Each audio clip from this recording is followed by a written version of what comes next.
আসসালামু আলাইকুম ওয়া ৰাহমাতুল্লাহি ওয়া বাৰাকাতুহু। মোৰ সন্মানীয় ভাই ভনীসকল,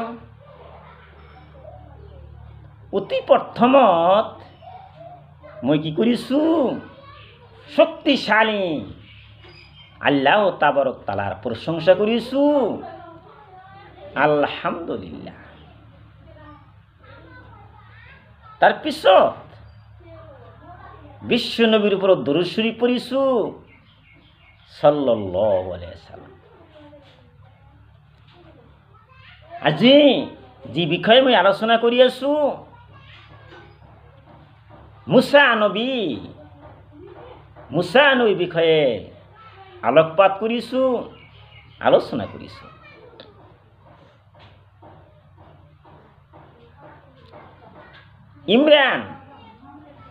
ইমৰান দাম্পতীৰ ঘৰত মুসা আলাইহিস সালাম জন্মগ্ৰহণ কৰিছিল।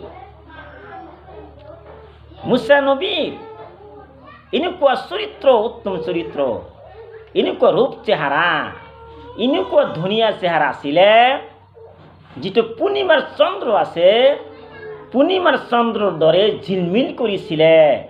এনেকুৱা ধুনীয়া চেহাৰা মুসা নবীৰ আছিল। কিন্তু সেই সময়ত কাফেৰসকলে ইমান সন্তান জন্ম হোৱাৰ লগে লগে হত্যা কৰিব লাগে, এনেকুৱা আইন আছিল। গতিকে এই যে মুসা নবী, তেওঁক ৰক্ষা কৰিব লাগিব, তাৰ কাৰণে কি কৰিছে, মুসা নবীৰ পিতা মাতা চিন্তান্বিত হৈ পৰিছিলে, কেনেকৈ এই দুনিয়াৰ ভিতৰত মুসা নবীক জীয়াই ৰাখিব পৰা যায়। সেই চিন্তাত তেওঁলোকে কি কৰিছিল, ব্যস্ত হৈ পৰিছিলে। আল্লাহ তাবাৰক তাআলা এটা শব্দ পঠাই দিছিলে, সেই গায়বৰ পৰা শব্দ আহিছিলে। শব্দটো কেনেকুৱা, হে ইমৰান, তুমি চিন্তা নকৰিবা, তোমাৰ সন্তান, তোমাৰ পুতেক, তোমাৰ ল'ৰা মুসা নবীৰ কাৰণে চিন্তা নকৰিবা, মুসা নবীক আল্লাহ ৰক্ষা কৰিব। সুবহানাল্লাহ।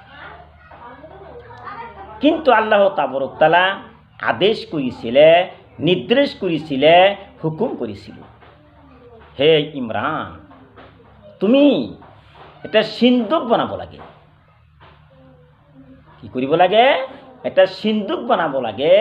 সিন্দুকৰ ভিতৰত মুসা নবীক ভৰাই থব লাগিব, ভৰাব লাগিব। মুসা নবী কি কৰিব লাগিব, সিন্দুকৰ ভিতৰত ভৰাব লাগে। তাৰপিছত সেই সিন্দুকটো সেই যে নীল নদী আছে, সেই নীল নদীত ভাসাই দিব লাগিব, বহাই দিব লাগিব। এই আদেশটো আমাৰ আল্লাহ কৰিছিলে। কি কৰিছিলে, ইমৰান ঠিক তেনেকৈ আল্লাহৰ আদেশ পালন কৰি সিন্দুক বনাই সিন্দুকৰ ভিতৰত মুসা নবীক সোমোৱাই দিছিল, ভৰাই দিছিলে। তাৰপিছতে সেই যে নীল নদী আছে, সেই নীল নদীত ভাসাই দিছিলে। অৱশেষত সেই মুসা নবীক আমাৰ আল্লাহ ৰক্ষা কৰিছিলে। সুবহানাল্লাহ।